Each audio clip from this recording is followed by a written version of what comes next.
this video we're going to talk about the concept of limiting reagents. First, I want to go back to the sandwich analogy that we started our discussion of stoichiometry with. At this point, we've really only considered a single reagent. We sort of assumed that we had enough of the other one, or we didn't really consider it.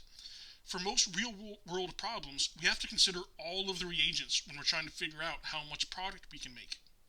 So if we go back to our original sandwich recipe, our particular sandwich required 2 pieces of bread, 3 pieces of lunch meat, and 1 slice of cheese. So if we had these ingredients and we wanted to know how much sandwiches we could make, what I would probably do is for each ingredient see how many sandwiches I could make, right? So if we write our stoichiometric coefficients for these ingredients, I would say that 2 bread is equal to 1 sandwich, 3 lunch meat slices is 1 sandwich, and 1 cheese would make 1 sandwich. So what I'm going to do for each ingredient is say, okay, if I just consider the 6 slices of bread, how many sandwiches could I make? So I would say I've got my 6 bread times 2 bread for 1 sandwich, and I'd be able to make 3 sandwiches from the bread. Do the same thing with the lunch meat. I've got 12 pieces of lunch meat. I need 3 pieces of lunch meat for every 1 sandwich, so I could make 4 sandwiches from the lunch meat. And from the cheese, I have 5 slices of cheese. That's a 1 sandwich to 1 cheese ratio. So I can make 5 sandwiches from the cheese. Now, so I only have enough bread to make 3 sandwiches. So even though I could make more sandwiches from the lunch meat and the cheese, I don't have enough bread to make that many sandwiches. So the bread places a limit on how much product I can make. And so in our chemistry language, we would say that bread is the limiting reagent. And then we're going to have, because we're going to use up all the bread, but we won't use all the lunch meat and cheese. And so we would say that the lunch meat and cheese are our excess reagents. Right, and this just kind of goes with what we said, right? With these ingredients that we had, I'll only be able to make 3 sandwiches because at that point I run out of bread, and then I'll have leftover ingredients, or I'll have leftover reagents, and so we would say that those ingredients, or in a chemical reaction, those reagents are in excess. So there are a number of ways of attacking these limiting reagent problems. The way I approach them is the same way that I explained the sandwich example. What I do is I treat each reagent individually, and I essentially just work a separate stoichiometry problem for each one of the reagents. And for each one, I just say, okay, how much of the product can I make? And as far as which product, oftentimes the problem will say they're interested in a specific product, and if not, you can pick any of the products. They'll all give the same answer. So once I figured out how much product I could make from each of the individual reagents, whichever one can make the least, that reagent is the limiting reagent, and then the amount of product that we can make is called the theoretical yield. And then the other reagents are said to be in excess. So we do an individual stoichiometry problem for each one of the reagents. Whichever reagent gives me the least amount of product, that determines how much I can make, and that specific reagent is the limiting reagent. All of the other reagents are excess reagents. So I'm going to finish off with 2 examples of these limiting reagent problems. So I'm given this chemical reaction, and there's only one product, and so they want to know how many grams of Al2Br6 I can make if I react 1,278.4 grams of bromine and 107.9 grams of aluminum. And so they want to know what is the theoretical yield of Al2Br6, because that's the only product, and then we want to know what is the limiting reagent. So I'm just going to treat each of these separately. I'm going to see how much Al2Br6 can I make from the bromine, and how much can I make from the aluminum. So let's focus on the bromine first. The first thing we do is check and see if our equation is balanced, and it's not. So to balance this, I think I need a 2 in front of the aluminum and a 3 in front of the Br2. And so if I'm going to use the bromine to see how much Al2Br6 I can make, I'm going to need the molar mass of Br2 and the molar mass of Al2Br6. So for Br2, I've got 2 times 79, and then I'm going to use, for the molar mass of bromine, is 79.904. Now, I know oftentimes I stop at 2 decimal places, but they've given me a little bit more precision in this mass than normal. I've got 5 sig figs, so I don't want my final answer to suffer from the sig figs, or the precision of my final answer to be limited by the number of sig figs that I use in my molar masses, so I'm going to go to an extra decimal place. So that gives me a molar mass of Br2, 159.808, and I'm going to go ahead and write that as grams of Br2 is equal to 1 mole of Br2. And so that's my first conversion factor.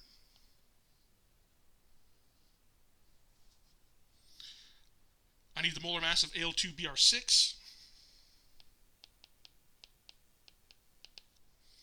So 2 aluminums. Again, I'm going to take an extra sig fig there. 6 bromines. And that gives me 533.388 grams of Al2Br6 is 1 mole of Al2Br6. So that's my second conversion factor.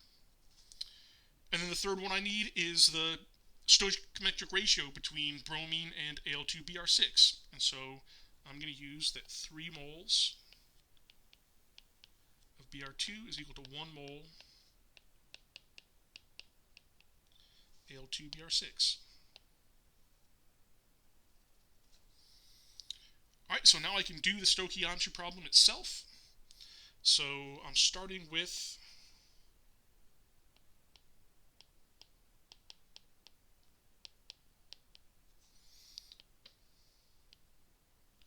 I need to get that into moles of Br2, so I'll use the molar mass of Br2.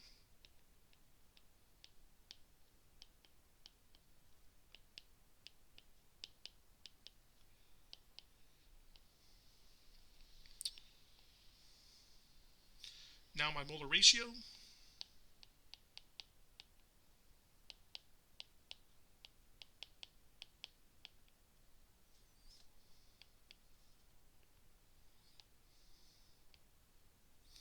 Now my molar mass of Al2Br6.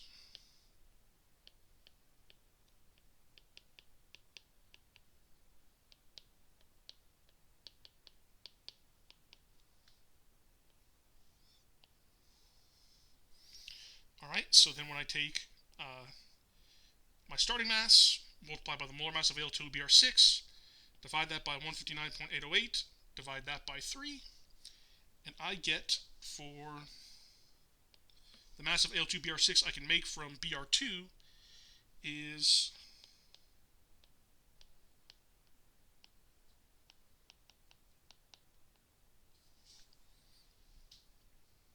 alright. So now I need to do the same thing, but I need to do it for aluminum.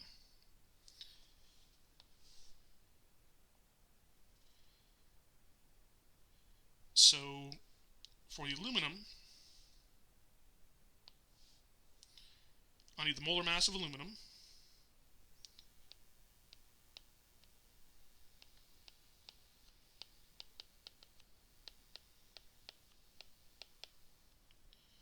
I need the molar mass of Al2Br6, but I already found that. No point in recalculating it.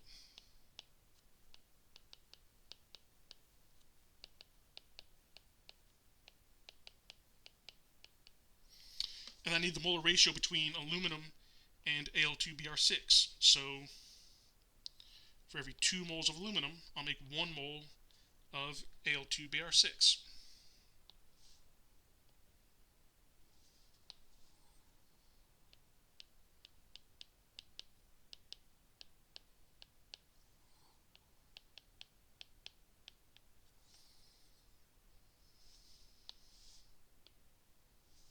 Alright, now to do the stoichiometry problem, I'm starting with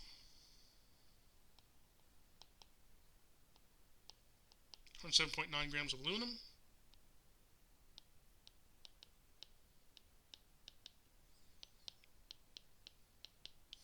divide that by the molar mass of aluminum. Now my molar ratio.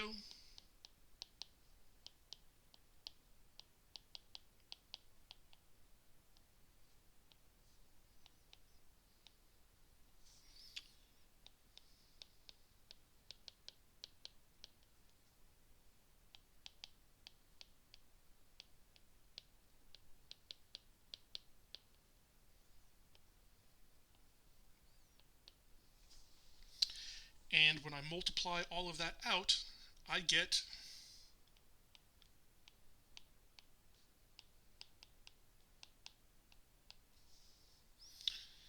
so what I do now is I compare, right, from the Br2, I can make that many sandwiches. From the aluminum, I can make that many sandwiches. So it's the smaller amount that is my theoretical yield. So that is my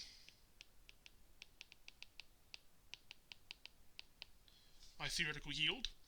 And then be very careful when you're answering the question, what is the limiting reagent? Right? This is not the limiting reagent. This is the theoretical yield. This is how much I can make. The limiting reagent, sometimes I'll abbreviate that LR, is aluminum. Right? The limiting reagent has to be one of the reactants. It can't be the product. All right, one more example. It's very similar to the last one. Now, in the last problem, we knew it was a limiting reagent problem because it asked for the limiting reagent, right? It doesn't have to say that in the language of the problem, but anytime you're given masses of more than one reagent, as we are in this problem, right, we're told to consider the combustion of ethane, and I want to know what mass of water is produced. So we're looking for the mass of water, and they gave us the amount of ethane, and they gave us the amount of oxygen. So if they give us the amounts of more than one of the reagents, we have to do a limiting reagent problem. Now we want to check, make sure our equation is balanced. They were nice enough to do that for us. And so we're going to go through the same steps. I'll start with ethane. I want to convert 45 grams of ethane, see how much water I can make. So I need the molar mass of ethane, I need the molar mass of water, and I need the stoichiometric ratio between those two species. So for the molar mass of ethane, 2 carbons, 6 hydrogens,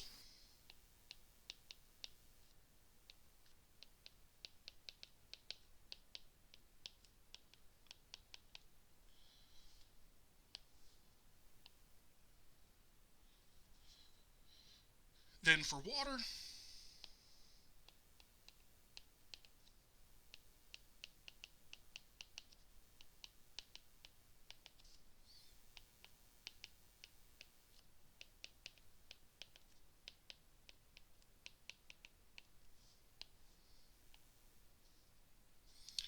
and then my molar ratio is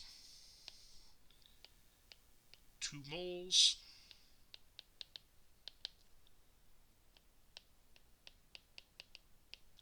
(6 moles of water). Alright, so I'll go through the stoichiometric steps. I'm starting with 45 grams of ethane.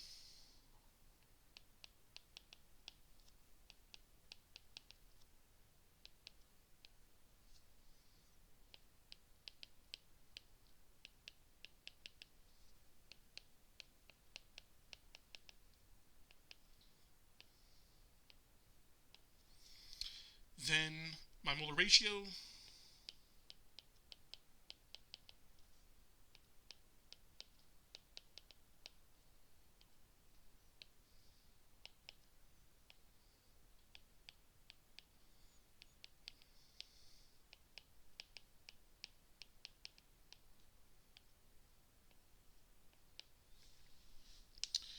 and when I multiply all that out, I get,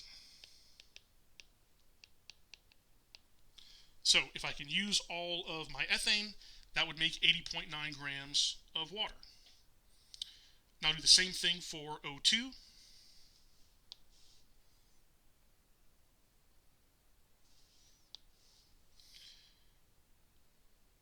So the molar mass of O2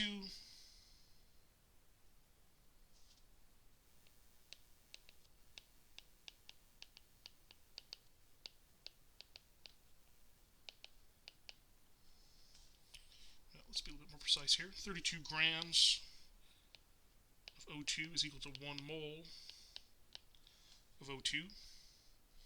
I need the molar mass of water again, but I already found that.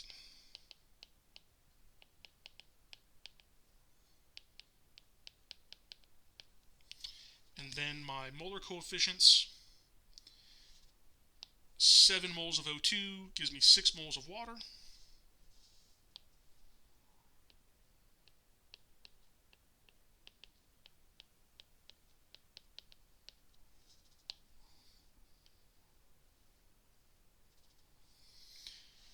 And so now I'll start with my 125 grams of O2.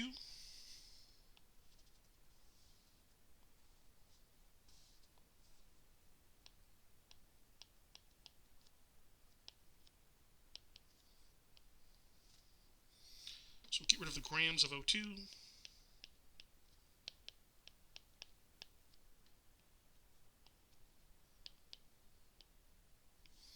I'll get rid of the moles of O2.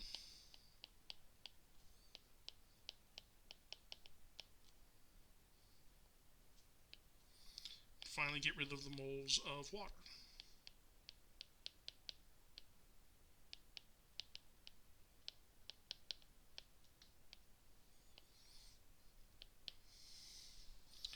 Alright, and when I multiply all that out,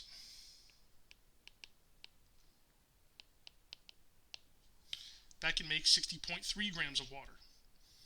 So again, I compare from the O2, I can make 60.3 grams of water. From the ethane, I can make 80.9 grams of water. So I can only make the lesser amount. So that is my theoretical yield. And O2 is my limiting reagent.